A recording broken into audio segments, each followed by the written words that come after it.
നമ്മൾ കഴിക്കുന്ന മരുന്നൊക്കെ എന്തുമാത്രം സുരക്ഷിതമാണെന്ന് നമ്മൾ ചിന്തിക്കാറുണ്ടല്ലേ? ആ സുരക്ഷയൊക്കെ തുടങ്ങുന്നത് എവിടെ നിന്നാണെന്നാണ് നിങ്ങൾ കരുതുന്നത്? ഫാക്ടറിയിൽ നിന്നാണെന്നാണോ? എന്നാൽ അങ്ങനെയല്ല. ഒരു മരുന്ന് ഫാക്ടറിയുടെ ഗേറ്റ് കടക്കുന്നതിനും എത്രയോ മുൻപ് നമ്മളൊന്നും കാണാത്തൊരിടത്തു നിന്നാണ് അതിൻ്റെ ഗുണമേന്മയുടെ കഥ തുടങ്ങുന്നത്. ആ കാണാമറയത്തെ ലോകത്തേക്കാണ് നമ്മൾ ഇന്നൊന്ന് ഇറങ്ങിച്ചെല്ലുന്നത്. അതെ, നിങ്ങൾ കേട്ടത് ശരിയാണ്. ഈ ഒരൊറ്റ വാചകം മതി നമ്മുടെ ധാരണകളെല്ലാം മാറ്റാൻ. ഒരു മരുന്നിന്റെ ക്വാളിറ്റി തുടങ്ങുന്നത് അത് ഉണ്ടാക്കുന്ന ഫാക്ടറിയിലല്ല, മറിച്ച് അത് ഉണ്ടാക്കാൻ വേണ്ട സാധനങ്ങൾ തരുന്ന സപ്ലയർമാരിൽ നിന്നാണ്. ഈ ഒരു ആശയമാണ് നമ്മൾ ഇന്ന് വിശദമായി നോക്കാൻ പോകുന്നത്. ശരി, അപ്പോൾ നമുക്ക് കാര്യത്തിലേക്ക് കിടക്കാം.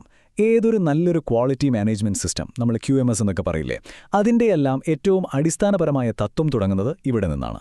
ഒന്ന് ആലോചിച്ച് നോക്കൂ. ഒരു മരുന്നിലേക്ക് പ്രധാനമായും 3 കാര്യങ്ങൾ പുറത്തുനിന്ന് വരുന്നുണ്ട്. ഒന്ന്, അത് ഉണ്ടാക്കാനുള്ള അസംസ്കൃത വസ്തുക്കൾ അഥവാ റോ മെറ്റീരിയൽസ്. 2, അത് പൊതിയാനുള്ള പാക്കേജിംഗ്. മൂന്നാമത്തേത് ടെസ്റ്റിംഗ് പോലെയുള്ള ചില പ്രധാനപ്പെട്ട സേവനങ്ങൾ.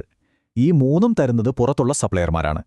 അപ്പോൾ ഈ ശൃംഖലയിലെ ഏതെങ്കിലും ഒരു കണ്ണിക്ക് ഒരു ബലക്കുറവ് വന്നാൽ എന്ത് സംഭവിക്കും? ആ ചെയിൻ മൊത്തത്തിൽ പൊട്ടും. മരുന്നിന്റെ സുരക്ഷയും അതോടെ തീരും. അപ്പോൾ സ്വാഭാവികമായും ഒരു ചോദ്യം വരും, അല്ലേ? എങ്ങനെയാണ് ഈ കമ്പനികൾ ഇത്രയും പ്രധാനപ്പെട്ട സപ്ലയർമാരെ തിരഞ്ഞെടുക്കുന്നത്? അതത്ര എളുപ്പമുള്ളൊരു പരിപാടിയല്ല. ശരിക്കും പറഞ്ഞാൽ അതൊരു വലിയ കടമ്പ തന്നെയാണ്. നമുക്ക് നോക്കാം ആ സ്റ്റെപ്പുകൾ എന്തൊക്കെയാണെന്ന്. ഒരു സപ്ലയർ അപ്രൂവ് ചെയ്യുക എന്നത് അത്ര നിസ്സാരമല്ല. അവർ കുറഞ്ഞത് ഈ 6 കടമ്പകളെങ്കിലും കടക്കണം. ആദ്യം തന്നെ സപ്ലയർ ഒരു ചോദ്യാവലി പൂരിപ്പിച്ച് നൽകണം, അവരുടെ വിവരങ്ങളെല്ലാം അറിയാനായിട്ട്. പിന്നെ അവരുടെ കയ്യിലുള്ള സർട്ടിഫിക്കറ്റുകളും ലൈസൻസും എല്ലാം ഓക്കെ ആണോ എന്ന് നമ്മൾ പരിശോധിക്കും. അടുത്ത സ്റ്റെപ്പ്, അവരുടെ പ്രൊഡക്റ്റിൻ്റെ സാമ്പിൾ വാങ്ങി നമ്മുടെ ലാബിലിട്ട് തലങ്ങും വിലങ്ങും ടെസ്റ്റ് ചെയ്യും. ചിലപ്പോൾ ഒരു ചെറിയ ബാച്ച് ഉണ്ടാക്കി തന്നെ പരീക്ഷിച്ച് നോക്കും. ഇതെല്ലാം കഴിഞ്ഞാൽ ഒരു ക്വാളിറ്റി എഗ്രിമെൻ്റ് ഒപ്പുവയ്ക്കും. ഇനി ഏറ്റവും പ്രധാനപ്പെട്ട സപ്ലയർ ആണെങ്കിൽ കമ്പനി നേരിട്ട് അവിടെ പോയി ഒരു ഓഡിറ്റ് തന്നെ നടത്തും. എന്നിട്ടേ ഫൈനൽ അപ്രൂവൽ കൊടുക്കൂ. ഇപ്പോൾ എല്ലാ സപ്ലയർമാരെയും ഒരേപോലെ അല്ലട്ടോ കണക്കാക്കുന്നത്. റിസ്കിന്റെ അടിസ്ഥാനത്തിൽ അവരെ 2ആയിട്ട് തരംതിരിക്കാം.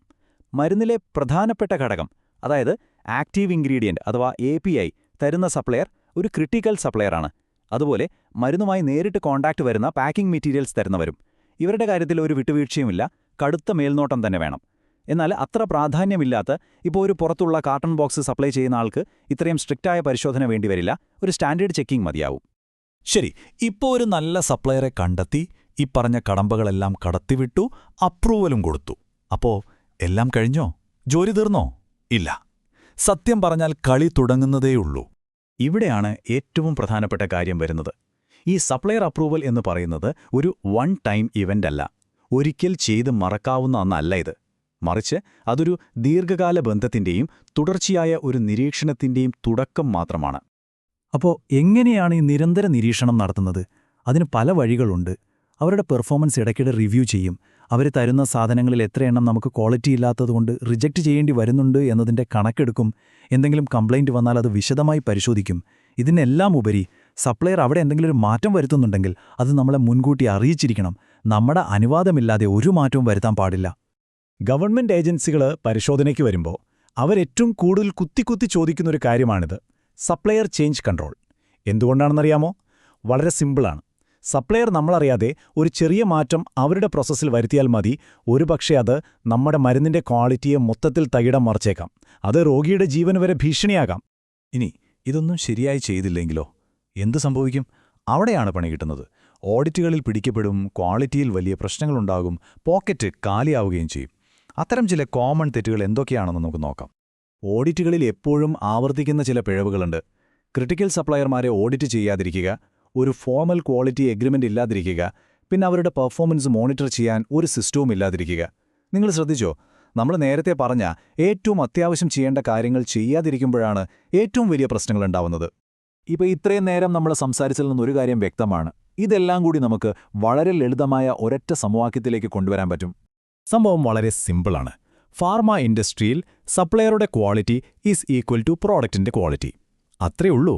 നിങ്ങളുടെ സപ്ലയർ എത്രത്തോളം മികച്ചതാണോ അത്രത്തോളം മികച്ചതായിരിക്കും നിങ്ങളുടെ മരുന്നും. ഒരു നല്ല സപ്ലയർ കൺട്രോൾ സിസ്റ്റം ഉണ്ടെങ്കിൽ പ്രശ്നം ഫാക്ടറിയുടെ ഗേറ്റ് കടക്കുന്നതിന് മുൻപ് അതിന്റെ ഉറവിടത്തിൽ വെച്ച് തന്നെ നമുക്ക് തടയാൻ പറ്റും. അപ്പോൾ ഒന്നും കൂടി ആലോചിച്ച് നോക്കൂ. ഒരു മരുന്നിന്റെ ക്വാളിറ്റി ശരിക്കും ആരുടെ കയ്യിലാണ്? ഫാക്ടറിക്കുള്ളിൽ ജോലി ചെയ്യുന്നവരുടെ കയ്യിൽ മാത്രമാണോ? അല്ല, നമ്മളൊന്നും ഒരിക്കലും കാണുക പോലും ചെയ്യാത്ത ലോകത്തിന്റെ പല കോണുകളിലിരിക്കുന്ന ആ സപ്ലയർമാരുടെ കയ്യിൽ കൂടിയാണ്. കാരണം ഗുണമേന്മയുടെ ആ വലിയ യാത്ര തുടങ്ങുന്നത് അവരിൽ നിന്നാണ്.